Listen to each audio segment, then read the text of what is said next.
Amén, mis hermanos. Gloria al nombre del Señor. Estamos muy agradecidos, hermanos, con el Señor por sus misericordias y por sus bondades. Y hoy vamos a continuar, hermanos, según nuestra agenda, en el Evangelio según San Lucas. En el Evangelio según San Lucas, y vamos a estar meditando en el capítulo 19 del Evangelio según San Lucas. Y ahí te voy a pedir que vayas y vamos a ir a los versículos del 41 al 48. Lucas, capítulo 19, versos del 41 al 48. Amén. Y en este pasaje nosotros vamos a ver a Jesús llorando. Vamos a ver a Jesús llorando sobre Jerusalén y vamos a explorar por qué Jesús estaba llorando, hermanos amados, ¿verdad? Y qué esas lágrimas de Jesús significan para nosotros el día de hoy. Lucas 19 dice así la palabra del Señor, versos del 41 al 48. Amén. Y cuando llegó cerca de la ciudad, al verla, dice la palabra, lloró sobre ella,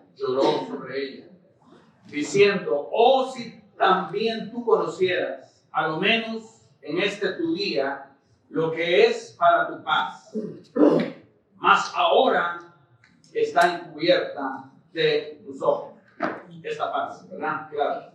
Porque vendrán días sobre ti, está hablándole a Jerusalén, cuando tus enemigos te rodearán con vallado y te sitiarán y por todas partes te estrecharán y te derribarán a tierra y a tus hijos delante de ti y no dejarán en ti piedra sobre piedra por cuanto no conociste el tiempo de tu visitación. Amén. Leamos una vez más este pasaje, hermanos, porque está cargado de emoción santa. Dice la palabra, y cuando llegó cerca de la ciudad, al verla, lloró sobre ella, diciendo: oh, si también tú conocieses a lo menos en este día lo que es para tu paz, mas ahora está encubierto de tus ojos. Porque vendrán días sobre ti cuando tus enemigos te rodearán con vallado y te sitiarán y por todas partes te estrecharán.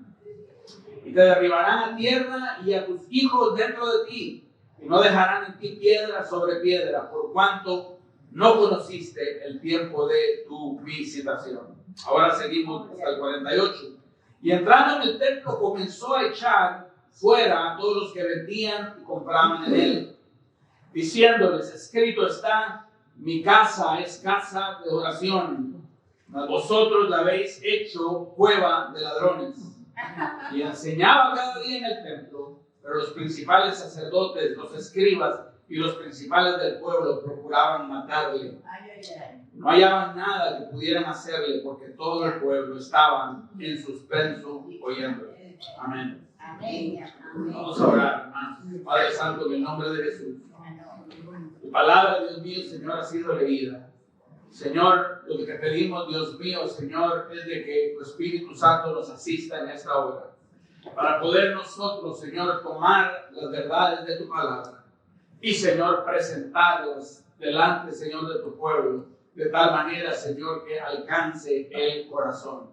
De tal manera, Dios mío, Señor, confesamos completamente dependientes de tu Espíritu, el cual, Señor, está hoy en medio de nosotros, para que estas verdades, Señor, sean impresas en el corazón y sean, Señor, transmitidas a la mente. Bendice a tu pueblo, te lo pido en el nombre de Cristo Jesús. Señor, bendice a este siervo. Señor, también nos confesamos, Señor, completamente, Padre Santo, expectantes de lo que vas a hacer en esta hora. Te bendecimos en el nombre de Jesús. Amén y amén. Mis amados hermanos, el domingo pasado nosotros vimos la entrada, hermanos, de Jesús, la entrada triunfal de Jesús a Jerusalén. Y vemos de que ese rey que había sido anunciado por tantos años, al fin hace su entrada a aquella ciudad santa. Y mencionábamos acerca de la entrada de nuestro Cristo Jesús, que cuando Jesús se prepara a entrar a aquella ciudad, las personas tienen diferentes ideas en su mente de qué es lo que ellos pueden esperar. Hay personas, como los discípulos, nos dice la misma Biblia, que creen de que el reino de los cielos está a punto de ser inaugurado y creen de que Jesús va a hacer algún tipo de declaración política y social y va a tomar el control político de las manos de los romanos. Ellos estaban equivocados. Habían personas también, hermanos, que creían de que Jesús era meramente un maestro, un rabino lleno de sabiduría que podía ayudarles a entrar al reino de los cielos a través de su interpretación de la ley. Ciertamente Jesús es el más grande maestro de todos los tiempos, pero Jesús no es solamente un maestro. Así que los que esperaban, como el joven rico, encontrarse simplemente a un rabino maestro también estaban equivocados. Luego nosotros vemos, hermanos, de que había personas como Zaqueo, aquel recaudador de impuestos, y también aquel ciego a las orillas de Jericó que viene y le gritan a Jesús y le dicen: Jesús, hijo de David, ten misericordia de mí. Y que buscan, hermanos de Cristo, esa gracia que solo un rey le puede dar a sus siervos. Vemos de que ellos estaban más cerca de la realidad, hermanos, de entender lo que Jesús era como rey. Cuando vemos, y a ver, lo dijimos el domingo pasado, a Jesús entrar en aquel burrito, en aquel pollino de asna, lo vemos entrar de acuerdo a la promesa de Zacarías como un rey humilde. Él es un rey humilde. Y es un rey humilde que nosotros decimos, hermanos, es el rey que nosotros necesitamos. No necesitamos un rey que nos vea a nosotros y nos vea de menos. Ciertamente Jesús es, hermanos, el resplandor de la misma sustancia de Dios. Y es el Hijo, hermanos, la segunda persona de la Trinidad. Pero Jesús en su reinado humilde no nos ve a nosotros de menos, no nos menosprecia. El Señor camina sobre nuestras calles, Él sana a nuestros leprosos, Él bendice a nuestros niños, Él libera, hermanos, a nuestros cautivos. Él es un rey humilde que no va a despreciarnos. Y ese es el rey, hermanos, que yo necesito. Es el rey que tú necesitas. Él es también, lo vimos, hermanos, el rey salvador. Porque cuando Jesús va caminando a Jerusalén, Él no va como un turista a Jerusalén. Él no va a tomarse fotos, hermanos, cerca del río Jordán. Él no va a Jerusalén, hermanos, a coleccionar souvenirs. El Señor Jesús va a Jerusalén a morir. Y Él sabe que va a morir. Él lo ha estado diciendo. Él va a morir, hermanos, y va a morir de una manera violenta. Va a morir de una manera triste. Va a morir de una manera, hermanos, grotesca. Pero su muerte es explicada, hermanos, en que Él va a morir por los pecados de su pueblo, por los pecados míos y los tuyos. Ese es el tipo de rey que nosotros tenemos. No es un rey que manda a sus ejércitos adelante para que mueran por él. No, es un rey que va adelante, como dice, hermanos, Lucas 19, a morir por nosotros. Ese es el tipo de rey que nosotros tenemos. Tenemos un rey, hermanos, que era el rey prometido. Lo vimos también porque se van cumpliendo las profecías, hermanos. Van cayendo cada profecía como que fuera, hermanos, un dominó. Cada profecía, cientos de profecías acerca de Cristo se cumplen, y aquí se cumple una profecía más.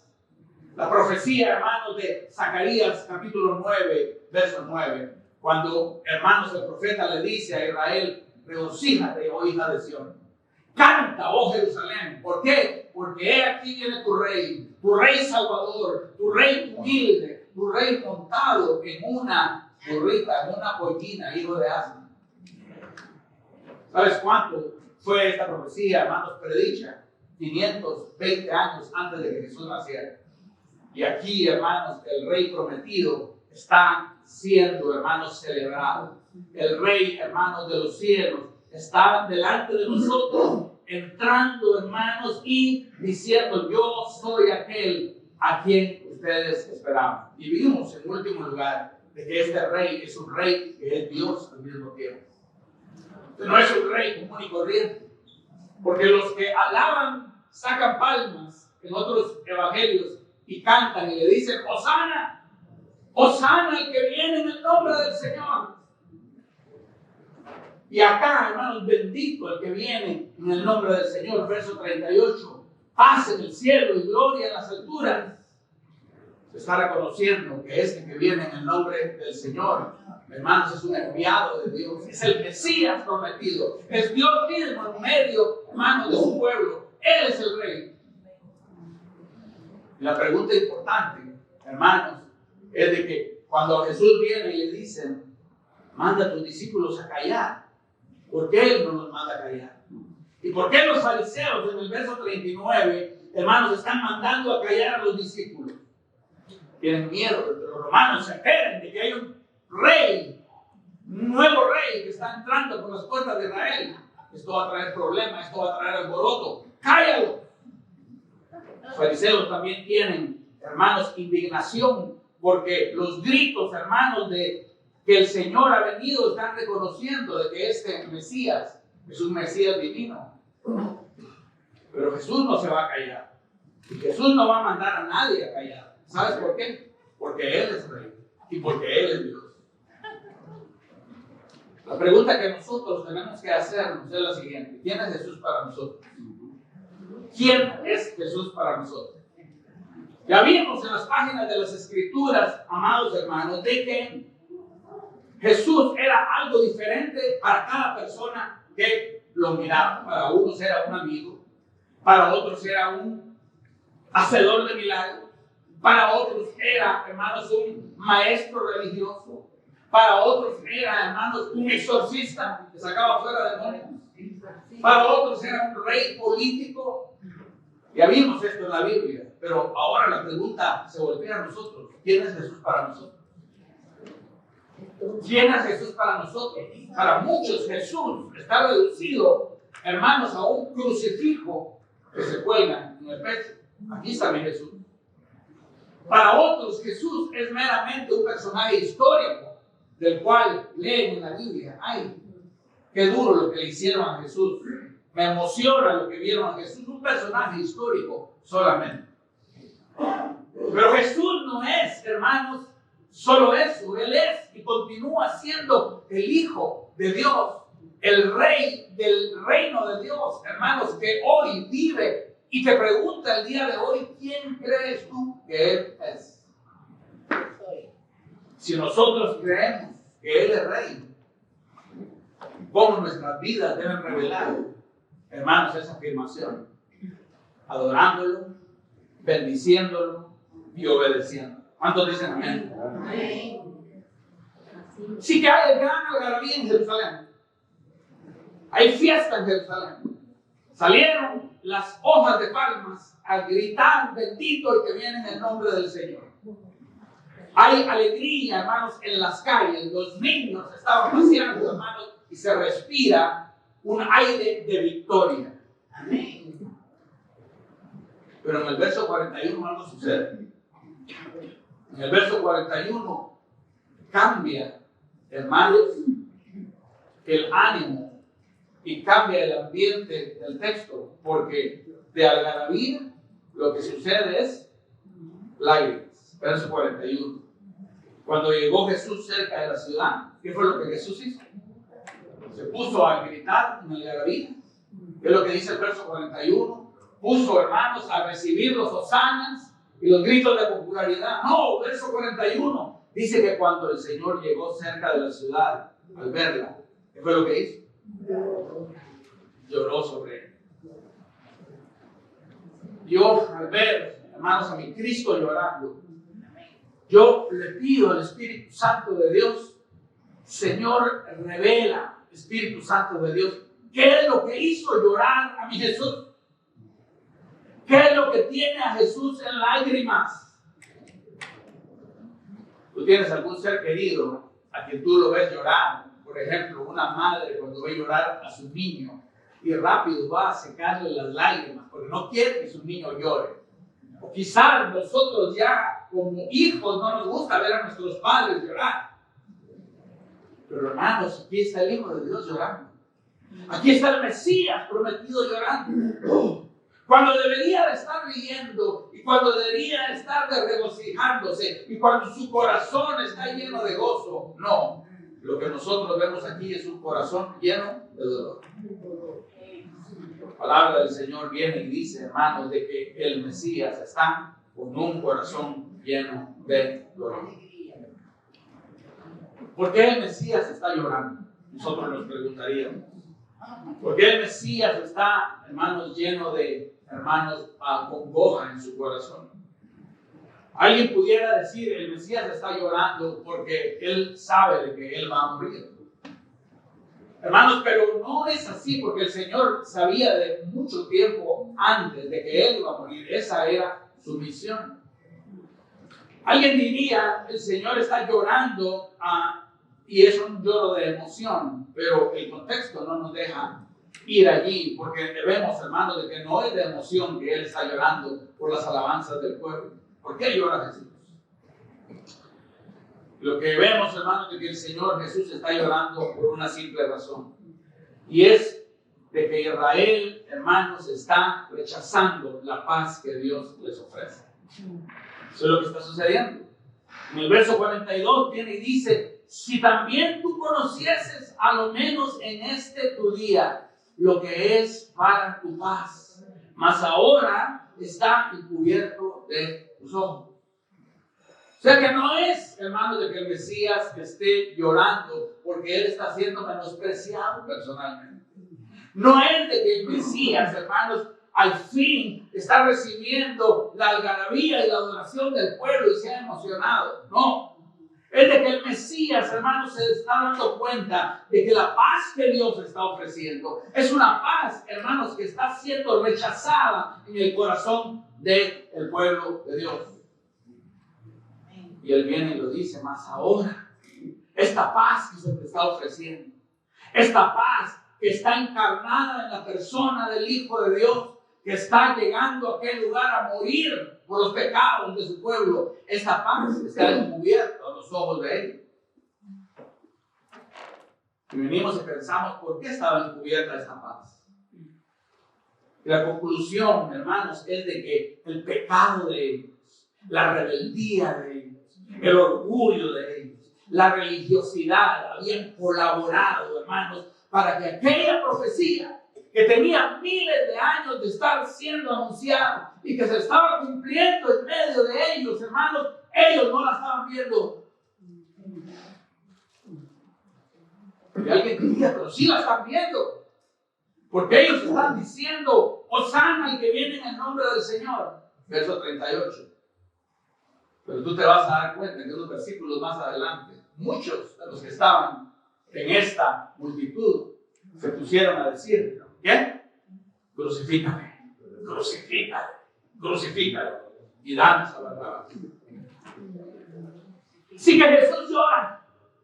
Y Jesús llora, ¿por qué? Porque su pueblo, hermanos, no conoce la paz que le está siendo ofrecida. Pero Jesús llora por algo más. Y Jesús llora, ¿por qué? Porque su pueblo, porque la santa ciudad va a ser objeto del juicio de Dios. Verso 43.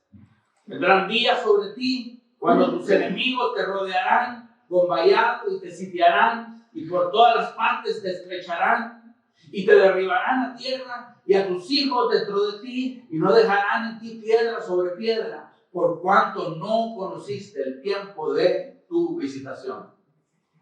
O sea que la paz de Dios está siendo rechazada. La paz de Dios que tiene nombre, hermanos, y su nombre es Jesús, que está siendo rechazada. Y eso tiene una consecuencia, y la consecuencia es de que el juicio de Dios va a venir, hermanos, sobre Jerusalén. A muchos no les gusta oír hablar de un Jesús que tiene en sus labios juicio. Modernamente, hermanos, se han redibujado quién Jesús es. Y Jesús es, hermanos, un poquito como que fuera un hippie de los 60. Que tiene esta señal en las manos, ¿verdad? Y lo único que dice es, yo soy acerca del amor, ¿verdad? Yo soy alguien que viene a amar a todo el mundo y no importa en lo que crean, ni en lo que digan o cómo vivan, it's all about love. Pero si tú ves al Cristo de la Biblia, tú ves a un Cristo que anuncia paz al que quiere recibirla, pero al que quiere rechazarla, Él le anuncia juicio. Este es el Jesús de la Biblia.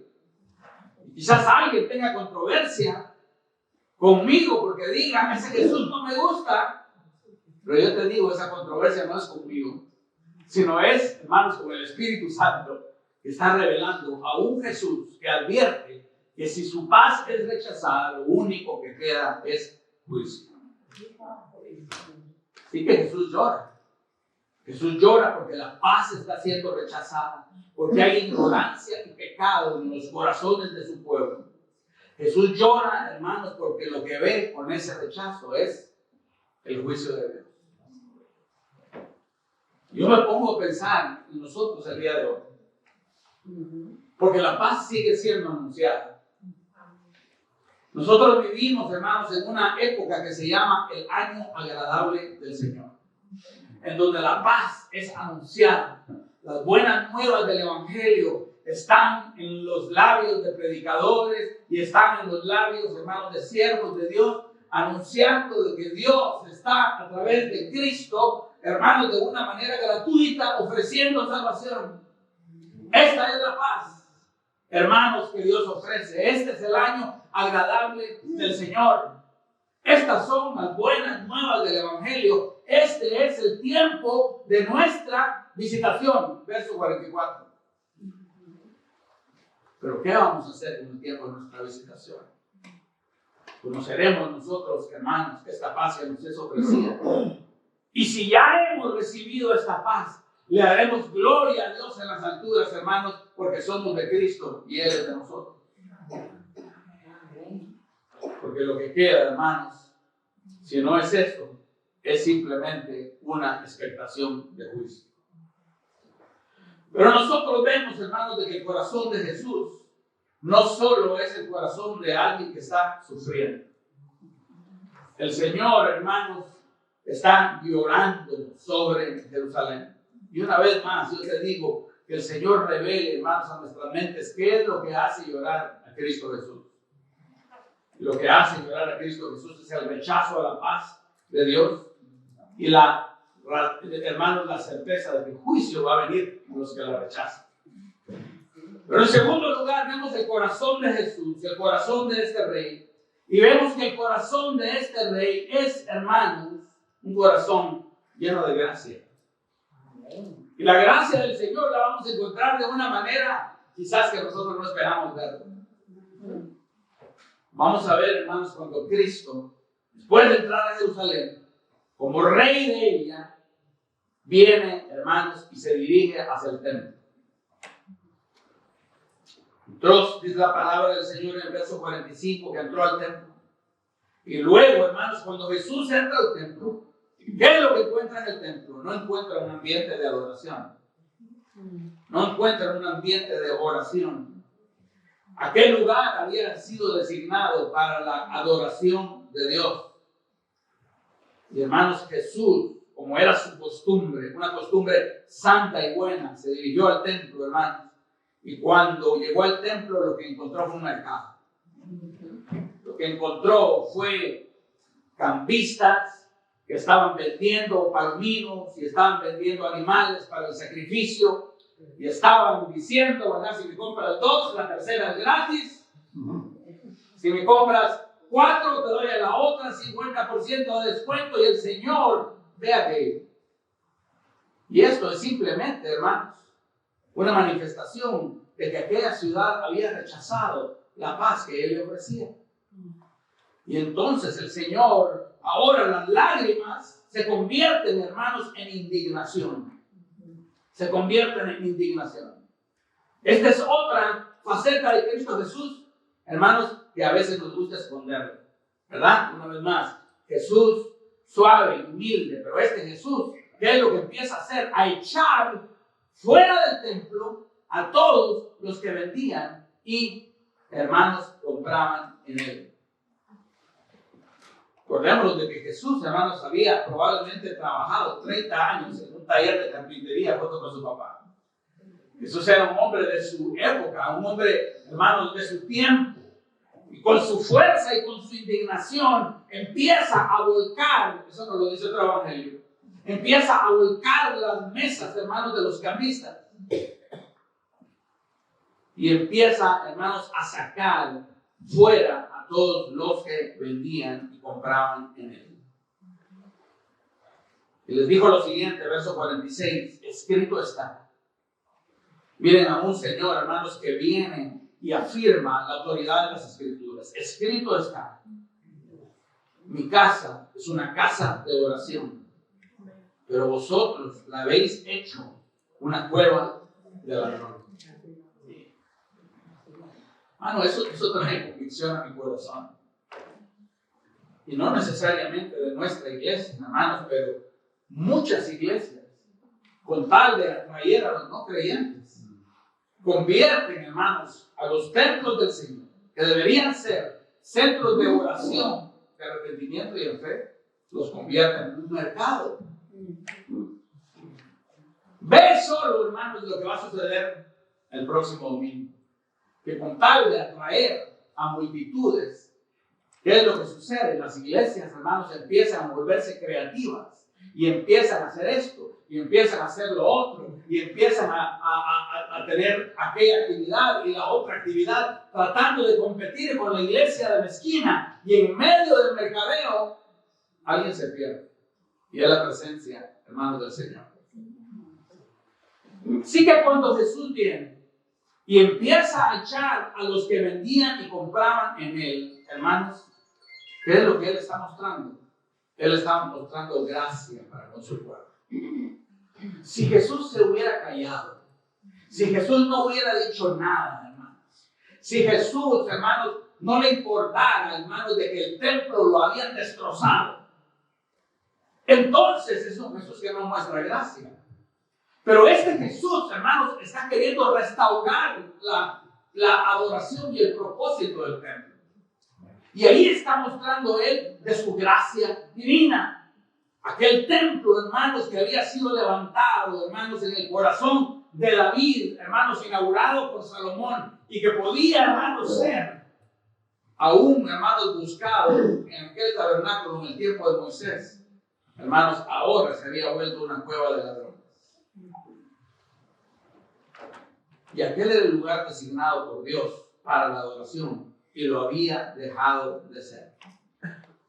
Cuando el Señor muestra aquella ira, y cuando el Señor, hermanos, empieza a echar a aquellos que vendían y compraban en Él, hermanos, el Señor está mostrando su gracia. Y a mí me fascina que el Señor lo viene, hermanos, diciendo de una manera tan clara. Y lo hace, hermanos, simplemente recitando una declaración de Isaías 56:7. Y cuando Él viene y dice, mi casa es casa de oración. Eso es, hermanos, lo que esta casa es. La oración, hermanos, en nuestras iglesias no es algo que hacemos 2 minutos al principio y 2 minutos al final. Nos venimos, hermanos, a postrar delante de Dios, y a través de nuestros cánticos y a través de oraciones, hermanos, intencionales, nosotros le hablamos a ese Dios. Y Él nos habla de regreso. Él quiere restaurar, hermanos, ese propósito en medio de nosotros. Y aún en medio de esa indignación, el Señor, hermanos, nos muestra su gracia. Y cuando el Señor hace aquella limpieza, el verso 47, Él, hermanos, evangelista Lucas nos dice lo que Jesús seguía haciendo. Y dice la palabra del Señor que lo que Lucas seguía haciendo era enseñando cada día en el templo. Los principales sacerdotes, los escribas y los principales del pueblo procuraban matarlo. ¿Cuántos seguiríamos enseñando bajo ese tipo de presión? ¿Ya? Que haya gente de atrás, ¿verdad? Mira lo que está predicando. Y anda diciendo que el reino de Dios ya se ha acercado. Y anda invitando a la gente al arrepentimiento. Y anda diciendo de que Dios, a través de las buenas nuevas del Evangelio, va a traer salvación. Y andaban afuera, hermanos, con los ojos puestos en Él, para matarle. Pero este Jesús no se va a parar ante tales amenazas. Diciendo que él continuaba enseñando cada día en el templo. Cada día en el templo. Se lee como leerse, ¿verdad? Pero esta era la última semana de su vida. ¿Qué haríamos nosotros si nos dicen, mira, te queda una semana para vivir? Quizás, ¿verdad? Diríamos, bueno, pues me voy a matar a los ahorros. Y me voy a ir a conocer lugares que no he conocido. Me voy a ir a Hawái, me voy a ir a la playa más hermosa, me voy a gastar esa semana europea que siempre he querido tener, pero no Jesús. Y Él nos enseña aquí, hermanos, no solo un corazón, hermanos, que está llorando, sino un corazón lleno de gracia. Porque predicando, hermanos, llegándose el reloj, corriéndose, hermanos, cada día, hasta aquel día, hermanos, en donde se iba a detener todo, porque Él iba a morir en la cruz. Vemos a Jesús enseñando cada día en el templo. Los principales sacerdotes, los escribas y los principales del pueblo procuraban matarlo. Y el verso 48 termina diciendo que no hallaban nada que pudieran hacer, porque todo el pueblo estaba en suspenso oyendo. Qué bonita la atención del pueblo oyendo a ese Cristo Jesús.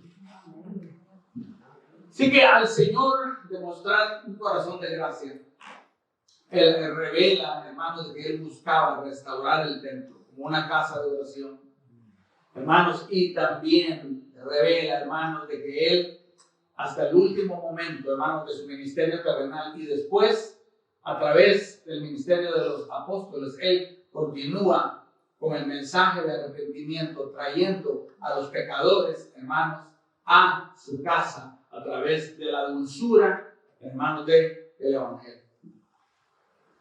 Ahora, al nosotros ver, hermanos, a Jesús y al contemplar el corazón de Cristo Jesús, nosotros entendemos cuál es el corazón de Jesús para los pecadores, hacia aquellos hermanos que lo rechazan. Y vemos de que, hermanos, el corazón de Jesús es un corazón de sufrimiento. ¿Por qué? Porque aquellos que mueran en sus pecados, hermanos, lo que van a enfrentar es juicio. Suena duro. No hay muchos amenes. No importa que no haya muchos amenes. Es la verdad de las Escrituras. Por eso el Señor dice que cada uno de nosotros corramos por nuestra vida. Pero cuando el Señor nos dice que corramos por nuestra vida, no nos dice que salgamos huyendo como un pollo que le han quitado la cabeza, que no sabe a dónde va. ¿Sabes a dónde corremos nosotros, hermanos? Cuando sabemos, hermanos, de que la paz que Dios nos ofrece, hermanos, no puede ser rechazada. Nosotros corremos a los brazos de Jesús. Amén. Y le decimos al Señor, Señor, yo sí quiero esa paz. Yo sí quiero la seguridad de saber, Señor, de que en ti hay perdón de pecados. Yo sí quiero, Señor, la seguridad y la paz de saber, Señor, de que un día yo voy a estar contigo. Yo sí quiero evitar el juicio de Dios. Y entonces el corazón de Jesús para con nosotros no va a ser un corazón, hermano, de tristeza, sino va a ser un corazón ¿de qué? De regocijo y de alegría, porque nosotros habremos entendido su paz. ¿Cuántos dicen amén? Así que Jesús ama aún a aquellos que lo rechazan, sufre por sus pecados y por el juicio inminente. Él derrama su gracia, hermanos, hasta el final para que se arrepientan. Déjame preguntarte algo, ¿no te mueve tu corazón o no debería mi corazón ser movido a evangelizar? Mientras, hermanos, el día agradable del Señor es una puerta abierta para el pecador. No, hermanos, deberíamos abrir nuestros labios y decirle, Señor, hazme instrumento de tu paz, para que otros conozcan de ti, Señor. Y al dejar a este Jesús, en el capítulo 19, y al dejar a este Jesús, hermanos, al que no le podían hacer nada, porque su tiempo no había llegado, porque todo el pueblo estaba en suspenso oyéndole. nosotros empezamos a reflexionar pastoralmente, hermanos, cómo este pasaje viene, hermanos, y afecta a nuestros corazones. Cómo nosotros, hermanos, venimos y traemos estas verdades al corazón. En primer lugar, hermanos, nosotros reflexionamos pastoralmente, hermanos, de que Cristo tiene un corazón de misericordia, aún para el pecador, hermanos,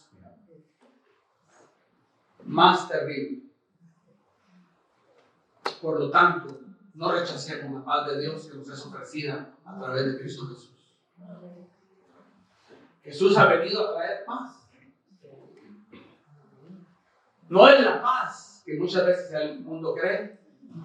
No es la paz de la ausencia de problemas. Tú sabes de que los pastores de nuestra iglesia, nosotros hacemos consejería. Aquí está el pastor José, ¿verdad? Y quizás, hermanos, la expresión más regular de todos aquellos que vienen es de que ellos vienen y dicen: yo lo que quiero es paz. Hermanos, y el único que ofrece paz verdadera, el único que ofrece una paz que el mundo no puede ofrecer. El mundo, hermanos, ofrece una paz que es la ausencia de problemas y no puede darla. Pero Jesús ofrece una paz en la cual tú puedes estar seguro de que tú vas a estar con Él a pesar de que haya problemas. Es la paz de Daniel en el foso de los leones. Daniel está en el foso de los leones. Hermano, y aquel rey está comiéndose las uñas porque él está pensando: ahora ya quedaron solo los huesitos de Daniel. Y el día siguiente nos dice la palabra, hermanos, de que aquel rey, hermanos, manda a ver al foso de los leones a ver si está Daniel, y dice: Daniel, ¿estás ahí? Y Daniel viene y responde: oh rey, el Dios en quien yo he creído, Jehová, Dios de los ejércitos, ha sido capaz de liberarme de los leones a los cuales tú me echaste. Ese es el Dios que tenemos. Amén.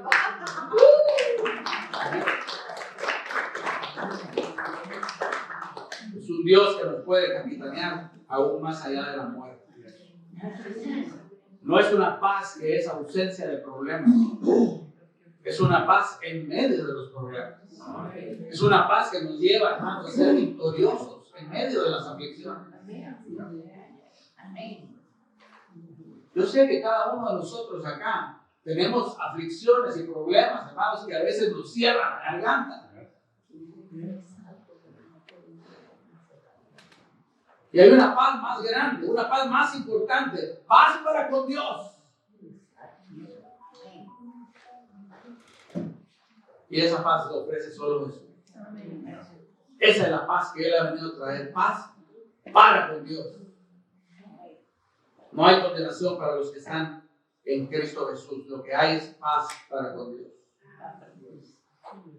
Por eso nosotros podemos cantar aquel himno que dice: de paz inundada, mi senda ya esté, o cúbrala un mar de aflicción. Mi suerte cualquiera que sea, diré: estoy bien. Estoy bien. ¿Por qué? Por Cristo Jesús. No rechacemos esa paz. Quizás hay alguien en medio de nosotros que no tenga esa paz para con Dios. Que estés peleando con Dios. Que estés hasta el día de hoy rechazando lo que Él te ofrece. La bendita promesa del Evangelio de la vida eterna. Y mientras tú estás rechazando ese regalo, los ojos de Jesús están con lágrimas. No porque Él se sienta ofendido. Algunos lo pintan así: estás ofendiendo a Jesús.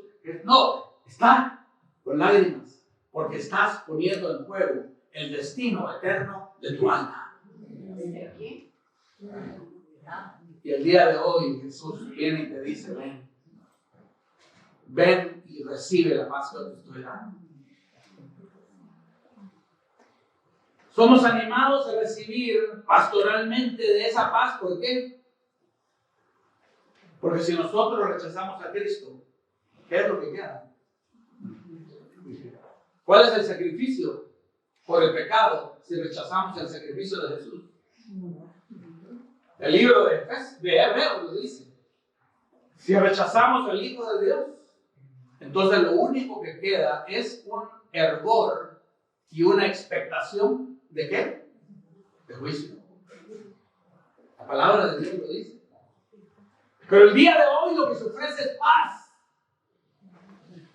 Pero no ignoremos, hermanos, de que ese Jesús viene y dice, va a haber un día en que esa paz no va a ser ofrecida.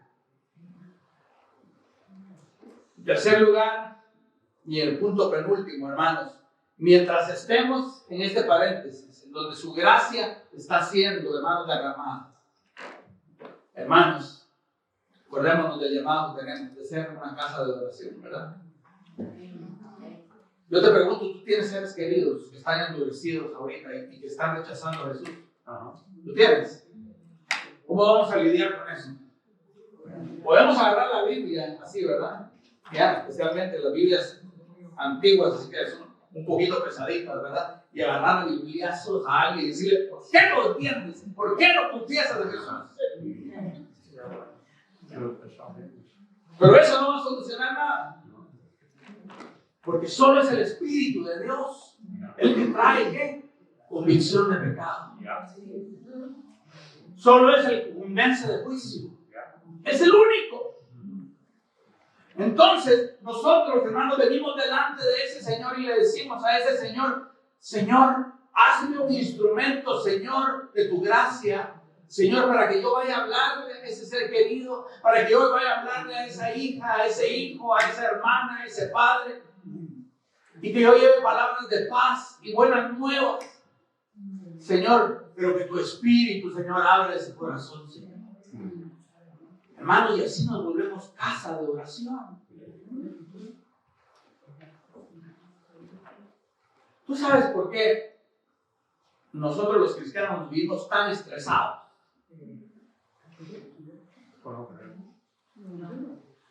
Porque nos hemos olvidado que nosotros estamos llamados a ser casa de oración. Y entonces queremos resolver con nuestra ansiedad y queremos resolver con nuestro estrés y con nuestra preocupación. Queremos resolver todas las cosas. Queremos cambiarle la vida a aquel, queremos cambiarle la vida al otro, queremos convencer a aquella, queremos resolver esta situación en el trabajo, hermanos, a través de la angustia y la ansiedad y la preocupación, y nos volvemos un mudo y no podemos ni dormir. Y el Señor viene y nos dice lo siguiente. Hermanos, y cuando yo digo esto, hermanos, no lo tiro aquí al aire. Aquí hay, hermanos, angustias reales. Y hay un hermano que tiene una hernia, hermanos, que lo está molestando. ¿Cómo va a lidiar él con eso? Que hay una pareja que tiene un hijo que necesita una operación del corazón. ¿Cómo van a lidiar ellos con eso? ¿Qué situaciones graves, hermanos? ¿Cómo vamos a lidiar? Si no es a través de ¿qué?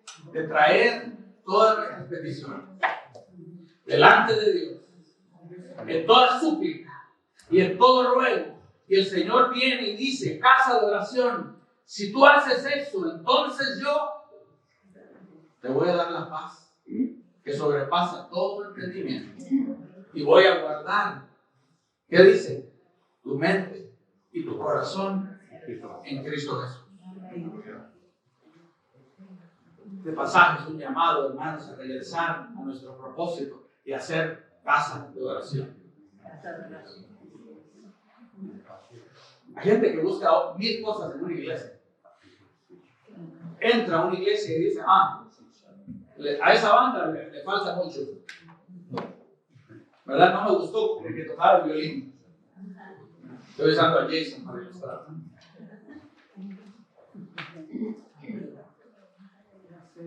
O buscan otras cosas. Buscan un tremendo programa de niños. Buscan un predicador carismático. Buscan, hermanos, muchas cosas. Pero lo que el Señor viene y dice, a mí me alegra cuando el Señor viene y restaura el templo y dice, mi casa, casa de oración será llamada. Mientras ustedes busquen con humildad mi rostro, yo voy a estar ahí en medio de ustedes. ¿Cuántos dicen amén? Siempre. Y en último lugar, hermanos, acordémonos de que su presencia está en medio de nosotros. Su presencia está en medio de nosotros. Cuando Juan tiene una visión, hermanos, de las iglesias locales del Asia Menor, él tiene una visión. Y si nosotros, hermanos, se nos diera abrir nuestros ojos espirituales, yo creo que todos nosotros caeríamos de rodillas en este momento. Porque cuando Juan ve lo que está pasando en aquellas iglesias, ve, hermanos, al Espíritu del Señor y a Jesús paseándose en medio de aquellos candelabros. Jesús está en medio de nosotros, hermanos, y Él trae paz. En esta hora, hermanos, digamos: Señor, yo quiero esa paz y no el juicio que espera a los que la rechazan. Invitemos a Cristo Jesús a nuestros corazones. Amén.